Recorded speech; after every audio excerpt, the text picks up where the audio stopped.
नमस्कार, मैं हूं पूजा सिंह। स्वागत है आप सभी का आपके अपने राजपथ और बुलंद आवाज पर। दोस्तों, आज अयोध्या में नवनिर्मित राम मंदिर का उद्घाटन हो गया। विधिवत पूजा अर्चना के बाद रामलला विराजमान हुए। प्रधानमंत्री नरेंद्र मोदी ने यजमान बनकर के भगवान की विधिवत पूजा अर्चना में भाग लिया। इसके साथ साथ उत्तर प्रदेश के मुख्यमंत्री योगी आदित्यनाथ, उत्तर प्रदेश की राज्यपाल आनंदीबेन पटेल और आरएसएस प्रमुख मोहन भागवत भी गर्भगृह में मौजूद रहे। इसके साथ साथ अयोध्या में एक बड़ी संख्या में सेलिब्रिटी का जमावड़ा देखने को मिला, जहां पर उद्योग जगत के, खेल जगत के, फिल्म जगत के बड़े बड़े सितारे जो हैं दिखाई दिए। सभी लोग इस ऐतिहासिक क्षण के गवाह बनने के लिए पहुंचे, सिवाय उन लोगों के जिनको भी इस ऐतिहासिक क्षण का गवाह होना चाहिए था, इस ऐतिहासिक क्षण का साक्षी बनना चाहिए था। वो लोग वहां दिखाई नहीं दिए, नजर नहीं आए, जिनकी कमी बहुत ज्यादा खली, बहुत ज्यादा महसूस भी की गई। आप ये देखिए कि जब से राम मंदिर बनाने की मांग चली, आंदोलन हुए, तमाम जो है संघर्ष करना पड़ा इन सब चीज़ों के लिए, उसमें बहुत सारे ऐसे लोग थे जिनकी भूमिका बहुत अहम रही, चाहे उसमें लाल कृष्ण आडवाणी हो, स्वर्गीय अटल बिहारी वाजपेयी हो, मुरली मनोहर जोशी हो, इस तरीके के और तमाम जो नेता भारतीय जनता पार्टी के दिग्गज रहे हैं, दिग्गज कहे जाते हैं, उन लोगों की क्या भूमिका रही ये बताने की ज़रूरत नहीं है।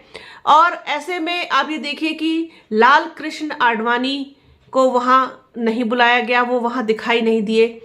मुझे ऐसा लगता है कि ऐसी कोई ऐसी बहुत बड़ी वजह मुझे नज़र नहीं आती कि उन्हें क्यों नहीं बुलाया गया। अब अगर उनकी एज को लेकर के कोई प्रॉब्लम थी तो अब लाल कृष्ण आडवाणी कोई छोटे मोटे इंसान तो है नहीं। लाल कृष्ण आडवाणी जो हैं प्लेन से जा सकते थे, फिर वहाँ व्हील चेयर से भी जा सकते थे, तमाम और दूसरे लोग उनको सहारा देकर के भी ले जा सकते थे, तो वो जा सकते थे वहां पर, उनकी मौजूदगी होनी चाहिए थी, क्योंकि वो अभी तक मतलब हयात है। और ठीक है, अब वो एक अलग बात है कि बुजुर्ग हो गए हैं, उम्र हो गई है, कमजोर भी होंगे, जाहिर सी बात है, लेकिन ऐसा नहीं है कि लाल कृष्ण आडवाणी वहां जा नहीं सकते थे। लेकिन अब लाल कृष्ण आडवाणी, मुरली मनोहर जोशी वहाँ नहीं गए, उनको जो है वहाँ पर इसलिए शायद मुझे लगता है कि दूर रखा गया कि जितनी भी जो लाइमलाइट है, जितना भी कहना चाहिए कि अटेंशन है, वो कहीं प्रधानमंत्री नरेंद्र मोदी से जो है छिटक ना जाए, उनसे अलग ना हो जाए, उनसे दूर ना हो जाए। तो इन सब वजहों की वजह से मुझे ऐसा लगता है, क्योंकि आप सब जानते हैं कि हमारे जो प्रधानमंत्री हैं नरेंद्र मोदी, वो कितने कैमरा प्रेमी हैं, कितने कैमरा कॉन्शियस हैं, उनको लाइमलाइट का कितना ज़्यादा शौक है। आप देखिए कि पूरा एक जो सिनेरियो है, पूरा जो माहौल है, वो इस समय राममय के साथ साथ अगर मैं किसी और की बात करूं तो वो मोदीमय भी मुझे दिखाई देता है, क्योंकि इनका जो चाटुकार मीडिया है, जो इनका खरीदा हुआ मीडिया है, जो इनका पालतू मीडिया है, वो जिस तरीके से कमेंट्री कर रहा था प्रोग्राम के बैकग्राउंड में कि ये सिर्फ और सिर्फ मोदी ही कर सकते हैं, ये सिर्फ मोदी ही कर सकते थे, ये मोदी के ही राज में संभव हो सकता था, इस तरीके की तमाम बातें जो वो कह रहे थे, तो उसकी वजह मुझे सिर्फ यही लगती है कि जो पूरी लाइमलाइट है, पूरा अटेंशन है, वो कहीं मोदी से दूर ना चला जाए, मोदी से छिटक ना जाए, मोदी के अलावा कोई और इस चीज का जो है अटेंशन ना ले ले, किसी और का ध्यान जो है चला ना जाए। तो इन सब चीजों से बचने के लिए तो दूर रखा। आप ये देखिए, अमित शाह भी वहां नजर नहीं आए, राजनाथ सिंह भी नजर नहीं आए, यहां तक कि स्मृति ईरानी भी नजर नहीं आई। और इन सब की बात तो चलिए छोड़िए, क्योंकि ये तो इनके अपने लोग हैं, लेकिन बड़ी बात है कि लाल कृष्ण आडवाणी जैसे दिग्गज वहां पर नहीं थे, मुरली मनोहर जोशी भी नहीं थे, इसके अलावा तमाम और और भी बहुत सारे लोग हैं जो इनसे थोड़ा छिटक के अलग भी हो गए हैं, वो भी वहां पर नजर नहीं आए। आप ये देखिए कि बॉलीवुड में तमाम लोगों को निमंत्रण भेजा गया था, रणबीर कपूर थे, आलिया भट्ट थी वहां पर, और आप ये देखिए कि आयुष्मान खुराना को देखा गया, साथ साथ जो है विकी कौशल, कैटरीना कैफ को देखा गया, मुकेश अंबानी भी नीता अंबानी के साथ पहुंचे थे, अनिल अंबानी थे, अमिताभ बच्चन थे, अभिषेक बच्चन थे, और तमाम, और सचिन तेंदुलकर थे, तमाम हस्तियां थी ऐसी जो वहां पर पहुंची थी। लेकिन ये लोग नहीं थे। अब 88 वर्ष के देवगौड़ा जो हैं उनको निमंत्रण दिया जा सकता है, लेकिन आडवाणी को निमंत्रण नहीं दिया गया। अब आप ये देखिए कि ये पूरा जो इवेंट इन्होंने बनाया, ये सब इस चीज को जान रहे हैं, इस चीज से सब जो है बेखबर नहीं है, इस चीज से कोई अनजान नहीं है कि ये पूरा जो आयोजन है ये पॉलिटिकल एजेंडा है, इसके सिवा कुछ भी नहीं। क्योंकि राम तो कहीं नहीं गए थे, राम सदा से यही हैं, सदा से यहीं के हैं और सदा यहीं के रहेंगे। उनको ना कहीं जाने की जरूरत है, ना उनको कहीं से लाने की जरूरत है।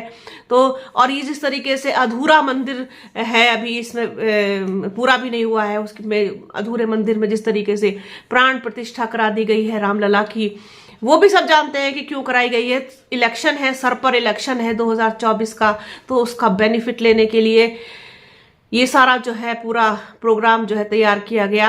इसके अलावा आप देखिए, एक तरफ आप ये आह्वान करते हैं कि मंदिरों में आप जाइए, जो निकट के मंदिर, क्योंकि हर आदमी अयोध्या नहीं पहुंच सकता, और वहां पर अभी आम आदमी के लिए कोई व्यवस्था भी नहीं की गई थी। आज तो पूरा वीआईपी जो है वीआईपीओ से पटा पड़ा था, मतलब वहां पर वीआईपीओ के अलावा किसी की एंट्री नहीं थी। तो आप पास के मंदिर में जाइए, वहां जाकर साफ सफाई कीजिए, वहां जाकर के आप भगवान का भजन कीर्तन कीजिए, भगवान का आह्वान कीजिए, दिए जलाइए, दीपावली मनाइए, इस तरीके के तमाम आप अनुरोध करते हैं। और दूसरी तरफ राहुल गांधी जो अपनी भारत जोड़ो न्याय यात्रा निकाल रहे हैं, जो आसाम से होकर गुजर रही है, वो शंकर भगवान के मंदिर जाना चाहते थे प्रार्थना करने के लिए, तो आप उनको रोक देते हैं, आप उनको मंदिर में जाने की अनुमति नहीं देते हैं, उनके जाने पर रोक लगा दी जाती है। तो ये सब क्यों? क्योंकि आपको लगता है, आपको डर है कि कोई और आपसे ज्यादा फुटेज ना ले जाए, आपसे ज्यादा लाइमलाइट ना ले जाए, आपसे ज्यादा अटेंशन ना ले जाए। तो इन सब चीजों का भी डर जो है वो सताता है कि किसी और को कोई भी अटेंशन नहीं मिलनी चाहिए, चाहे वो इनकी खुद की पार्टी के लोग हों, इनके खुद के समर्थक हों, इनके खुद के ही लोग हों, या फिर विपक्ष हो, विपक्ष के लोग हों, किसी को भी अटेंशन इनके सिवा मिलना नहीं चाहिए। तो ये जो पूरा एक कार्यक्रम इन्होंने अयोध्या में जो आयोजित किया गया पॉलिटिकल एजेंडे के तहत, आप ये देखिए कि जिस तरीके से वहां पर आपने फिल्मी सितारों को निमंत्रण दिया, आपने खेल जगत की हस्तियों को बुलाया, आपने उद्योग जगत की बड़ी बड़ी हस्तियों को आपने बुलाया, श्री श्री रविशंकर से लेकर के, और धार्मिक जो भी से जुड़े हुए जो लोग हैं, जो स्पिरिचुअल लोग हैं, उनको भी आपने वहां पर आमंत्रित किया।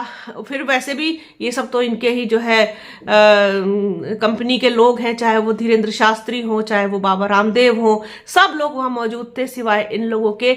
आप उन लोगों को आमंत्रित करते हैं जो लोग बीफ खाते हैं, जिनको सबको पता है कि ये बीफ प्रेमी है, जितने भी ये सब लोग हैं, और लेकिन एक आप उन लोगों को आप दूर रखते हैं कि जो है जो वास्तव में मतलब जाना चाहते हैं, और आप इल्जाम हमेशा दूसरों पर लगाते हैं। ठीक है ना, राहुल गांधी को, गांधी परिवार को, सोनिया गांधी को, ना जाने आप लोग क्या क्या कहते हैं, तमाम तरह के लांछन उनके ऊपर लगाते हैं, तमाम तरह की जो उपाधियां हैं, संज्ञाएं हैं, वो आपने उनको दी हुई है। लेकिन अगर वो मंदिर में जाना चाहें तो वो नहीं जा सकते हैं, लेकिन ये लोग आ सकते हैं। तो अगर राहुल गांधी, सोचिए उनको निमंत्रण नहीं दिया गया, अगर दिया गया होता और कहीं राहुल गांधी मंदिर में पहुंच जाते अयोध्या में, तो फिर क्या होता?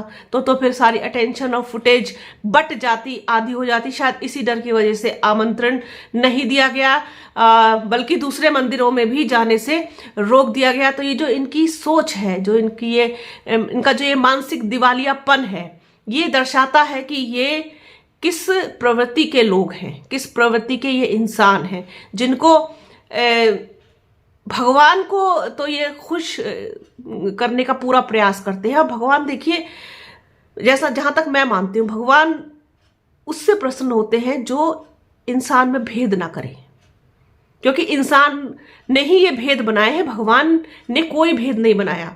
भगवान के यहाँ से सभी लोग जिस अवस्था में आते हैं और जिस अवस्था में जाते हैं, वो सभी धर्मों के लोग उसमें उसी तरीके से आते और जाते हैं। तो जब ईश्वर ने कोई भेद नहीं किया तो आप और हम कौन होते हैं कोई भेद करने वाले। तो लेकिन इनका जो ये भेद करने का मोटिव होता है वो यही होता है कि कोई जो है आपसे जो है ज्यादा ध्यान आकर्षित ना करा ले जाए, आपकी लाइमलाइट ना चुरा ले जाए, आपने जो किया है उसके यशोगान में, गुणगान में कोई कमी ना आ जाए। तो ये सारी चीज थी कि इतना हाईलाइट कर दिया पूरे प्रोग्राम को, पूरा इवेंट बना दिया। जैसा कि मैंने कल भी बोला था कि इवेंट बनाने में मास्टर हैं, माहिर हैं प्रधानमंत्री नरेंद्र मोदी। उनका कोई सानी नहीं है इस चीज में। एक छोटी सी चीज को आप चाहते तो बहुत सिंपल तरीके से, साधारण तरीके से भी रामलला वहां विराजमान हो सकते थे। आपके लोग, विपक्ष के लोग, सभी लोग मिलकर के, क्योंकि जैसा आप बोलते हैं कि ये तो सभी के भगवान हैं, सभी के राम हैं और पूरे देश से सब चीजें आई हैं, पत्थर कहीं से आया है, धनुष बाण कहीं से आया है, हीरे जवाहरात कहीं से आए हैं, सोना चांदी कहीं से आया है, कपड़े कहीं से आए हैं, तमाम जगहों से आए हैं, भारत के विभिन्न कोनों से, विभिन्न क्षेत्रों से आए हैं। तो फिर आपको इसमें विभिन्न लोगों को भी शामिल करना चाहिए था, ना कि सिर्फ एक पैसिफिक लोगों को कि जो है यही लोग आएंगे और ये लोग नहीं आ सकते, बल्कि ये दूसरे कहीं मंदिर में भी नहीं जा सकते। कांग्रेस नेता कन्हैया कुमार ने जिस तरीके से बोला है, कि जिस तरीके से इन पर कटाक्ष किया है, इन पर तीखा हमला किया है, वो भी आपको इस वीडियो में सुनवाएंगे। तो एक चीज थी, सोचा अपने दर्शकों के साथ इसको शेयर किया जाए। बने रहिए राजपथ और बुलंद आवाज के साथ। हमारे चैनल को लाइक कीजिए, शेयर कीजिए, सब्सक्राइब कीजिए, बेल आइकन जरूर दबाइएगा। अपना और अपनों का बहुत ख्याल रखिए। जल्द मिलूंगी आपसे एक नए वीडियो में, एक नए मुद्दे के साथ। तब तक के लिए जय हिंद। ये बड़ी जो है आश्चर्यजनक बात है और चिंताजनक बात भी है। एक तरफ तो मंदिर में जाने का निमंत्रण दिया जा रहा है, जबकि मंदिर में जाने के लिए किसी निमंत्रण की आवश्यकता नहीं होती है। ईश्वर जब आपको बुलाते हैं, जब परिस्थिति पैदा करते हैं, आपको ईश्वर दर्शन देते हैं और आप अपने भक्ति का, आस्था का जो है ईश्वर के सामने उसका जो है अर्पण करते हैं, उसका प्रदर्शन करते हैं। दूसरी बात यह है कि एक तरफ निमंत्रण देना और दूसरी तरफ जो है मंदिर में जाने से रोकना, ये बड़ी चिंता की बात है। और ऐसा नहीं है कि किसी और को जाने देने में कोई समस्या है, सब कोई जा रहा है, हमारे एमपी एमएलए जा रहे हैं, बस राहुल गांधी जी को जाने से रोका जा रहा है। तो मन में ये सवाल पैदा होता है कि ऐसा क्यों है। कहीं ना कहीं मुझे लगता है कि इस देश में मतलब धर्म का इस्तेमाल राजनीति में करने का जो है भले इतिहास रहा हो, लेकिन धर्म का जिस तरीके से आज के वक्त में राजनीतिकरण किया जा रहा है, ये चिंताजनक है। किसी भी लोकतांत्रिक देश के लिए, किसी भी धर्म प्रधान देश के लिए, किसी भी व्यक्ति को मंदिर जाने से रोकना, किसी व्यक्ति को मंदिर में जाने के लिए जो है विघ्न पैदा करना, ये मुझे लगता है कि भगवान और भक्ति का अपमान है, ये धर्म का अपमान है। और जो लोग धर्म मानते हैं उनके जो है आस्था के साथ जो है ये खिलवाड़ किया जा रहा है, उनके अधिकार के साथ खिलवाड़। जो भक्ति का माहौल है देश में, जनता सराबोर है, उस उमंग में, उस उल्लास में विघ्न कौन पैदा कर रहा है? किसकी वजह से विघ्न पैदा हो रहा है ताकि सड़क पे बैठना पड़ रहा है लोगों? ओछी राजनीति, इसका धर्म से कोई लेना देना नहीं है। ये ओछी राजनीति है, सत्ता का अहंकार है। जिन लोगों ने आपको इस देश में गद्दी दी है, ये उन लोगों का तिरस्कार है, उनका अपमान है। और मैं हमेशा कहता हूं कि इस देश में राम से बहुत सारे लोगों का जीवन चल रहा है। कुछ लोग जो है ना, आज उनसे भी ऊपर अपने आप को समझ रहे हैं कि उनके स्थान में, मंदिरों में जाने से, वहां पर जब दर्शन करने से लोगों को रोकना, ये बड़े जो है चिंताजनक की बात है। ये धर्म का अपमान है, देश का अपमान है और ये सत्ता के अहंकार की वजह से ऐसा हो रहा है। देखिए, हम लोग लोकतांत्रिक लोग हैं, हमारा तो दर्शन ये कहता है कि कण कण में ईश्वर हैं, तो जो है सड़क पे बैठ करके ही जो है ईश्वर की आराधना कर रहे हैं, भजन कर रहे हैं, भक्ति का भाव कर रहे हैं। क्या 3 बजे के बाद चल सकते हैं?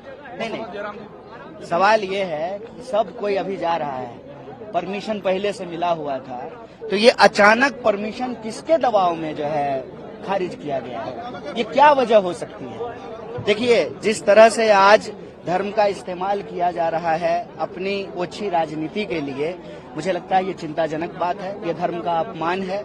और राहुल गांधी इस देश के नागरिक हैं, इस देश के सांसद हैं, और जो आपको सबको यही अपील किया है, स्वयं प्रधानमंत्री ने यह अपील किया है कि आप अपने जो है नजदीक के मंदिर में जाइए, साफ सफाई कीजिए, पूजा अर्चना कीजिए।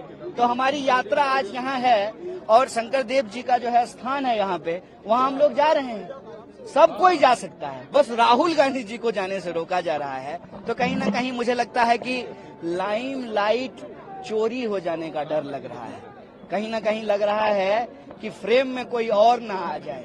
मैं समझता हूं कि इतनी जो है ना असुरक्षा नहीं होनी चाहिए, इतनी दुर्भावना नहीं होनी चाहिए। कन्हैया जी, एक तरफ मंदिर के नाम पर बड़ा प्रोग्राम हो रहा है, उसकी 24 घंटे कवरेज हो रही है, निमंत्रण बांटा गया, निमंत्रण बांटा। दूसरी तरफ राहुल को परमिशन नहीं है हाँ, मंदिर जाने का मैं समझता हूं कि ये हिंदू धर्म का अपमान है। हिंदू धर्म की संस्कृति, परंपरा, इतिहास, उसको अपमानित करने का काम किया जा रहा है। कुंडली के लिए धर्म का मतलब होता है धारण करना, धर्म का मतलब होता है प्रेम, धर्म का मतलब होता है सत्य, धर्म का मतलब होता है न्याय, धर्म का मतलब होता है समानता, धर्म का मतलब होता है कि आपके कर्म में ही ईश्वर वास करते हैं। धर्म जो है संस्कृत के ध्री धातु से बना है, जिसका अर्थ होता है धारण करना। आग का धर्म है जलना, पानी का धर्म है बहना, तो तारे का धर्म है चमकना। तो हमारे लिए धर्म का मतलब है लोगों से प्रेम, लोगों से जो है मोहब्बत, लोगों के लिए जो है न्याय, लोगों के लिए बराबरी, खुशहाली, शांति। किसी भी धार्मिक अनुष्ठान में जो कहा जाता है धर्म की जय हो, प्राणियों में सद्भावना हो, तो हमारे लिए धर्म का मतलब है सद्भावना। क्रिया के बावजूद भी आरोप तो चस्पा आप लोगों पे भाजपा कर रही है हिंदू विरोधी, धर्म विरोधी होने का। अच्छा, भाजपा नहीं करेगी तो कौन करेगी बताइए? भाजपा मेरी विपक्षी पार्टी है और हम इस देश के विपक्षी जो है सबसे बड़ी विपक्षी पार्टी हैं। भाजपा सत्ता में है, एक दूसरे की विचारधारा जो है धूर विरोधी है, तो स्वाभाविक रूप से जो है अनर्गल आरोप लगाएगी हमारे ऊपर बीजेपी। लेकिन हम कहते हैं प्रत्यक्षम किम प्रमाणम, एक कहावत कही जाती है ना, हाथ कंगन को आरसी क्या, पढ़े लिखे को फारसी क्या। तो आपके नजरों के सामने है ना कि मंदिर जाने से रोका जा रहा है। डिस्ट्रिक्ट कलेक्टर आए, एसपी आए, उनके पास कोई जवाब नहीं है। वो कह रहे हैं कि सबको बाहर छोड़ दीजिए, हमको अकेले ले चलिए, अपनी गाड़ी में बिठा के ले चलिए, और बुलेट प्रूफ जैकेट पहन करके आए हैं। भाई, अपने ही देश में मंदिर जाने से क्या खतरा हो गया है कि आपको बुलेट प्रूफ जैकेट पहनना पड़ रहा है? हम तो नहीं बुलेट प्रूफ जैकेट पहन के आए हैं। क्यों ऐसा हो गया है? इसका मतलब धर्म के नाम पर जो राजनीति ये कर रहे हैं, ओछी राजनीति कर रहे हैं। सत्ता का अहंकार और घमंड जो इनके सर पे सवार हो गया है, इसको जनता देख रही है और इसका हिसाब और जवाब जनता ही लेगी।